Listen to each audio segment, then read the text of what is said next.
We are running.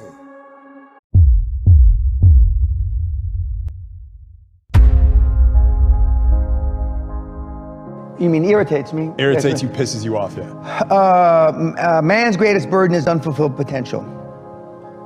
Man's greatest burden is unfulfilled potential. And I say, when I look at the audiences, and I know that maybe only 1% are going to achieve their potential. Not fully, I still haven't fulfilled my potential, but unfulfilled potential is man's greatest burden. And it breaks my heart, because I know what you kids are capable of.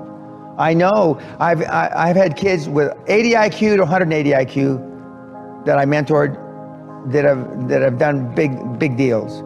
Actually, the 80 IQ did better than the 180 IQ, okay? And I know what they're capable of.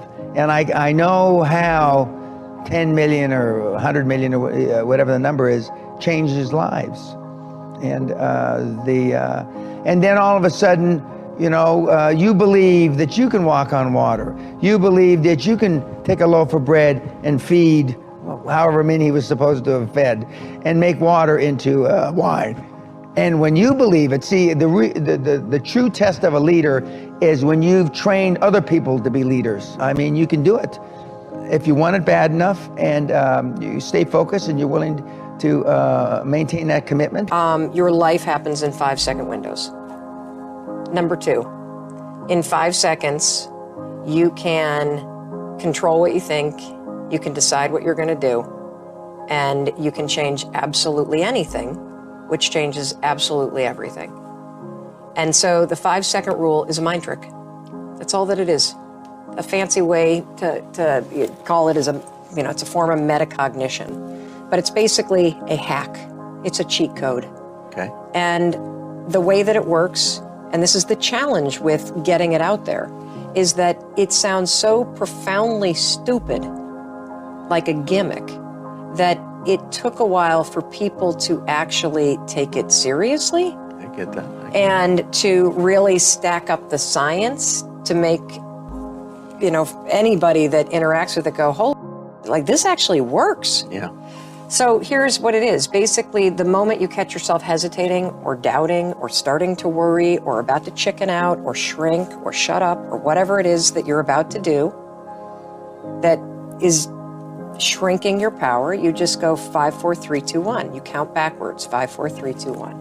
By counting backwards, the kind of cheat code that you're doing in your mind is you are interrupting what are called habit loops that get encoded in the central part of your brain, and you are starting up the prefrontal cortex. It's a little trick that causes focus, and it's a lot like having a mantra, because you're shifting gears. But the thing about having a mantra is, and I suppose that as you count backwards more and more and more, you become used to it, but it becomes a habit that triggers action. So what you do is go 5, 4, 3, 2, 1, cut off this part of the brain, awaken this part of the brain, and then move.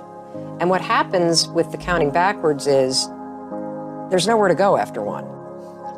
And your mind is socialized in a countdown situation to go. To get something you never had, you have to do something you never did. Les Brown's a motivational speaker. He made an analogy about this. He says, imagine you're on your deathbed, and standing around your deathbed are the ghosts representing your unfulfilled potential. The ghost of the ideas you never acted on, the ghost of the talents you didn't use. And they're standing around your bed, angry, disappointed, and upset. They say, we came to you because you could have brought us to life, they say. And now we have to go to the grave together. So I ask you today, how many ghosts are going to be around your bed when your time comes?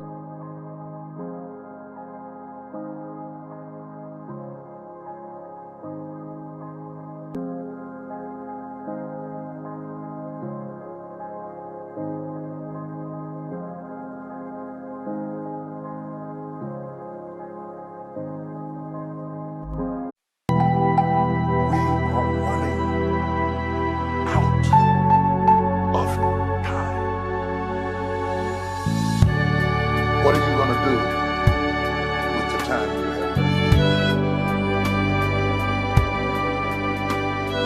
I say that if you don't repossess best time in your life, in this season of life. Because we have got to change the way we think. We have got to change the way we function. We have got to change the way we deal with issues. And the reason that you have to begin to reposition the way you think and the way you function and the way you feel is that we many times are stuck between the lines of limited thinking and limited people and limited ideas and limited philosophies, and there's something creative down inside of you saying, let there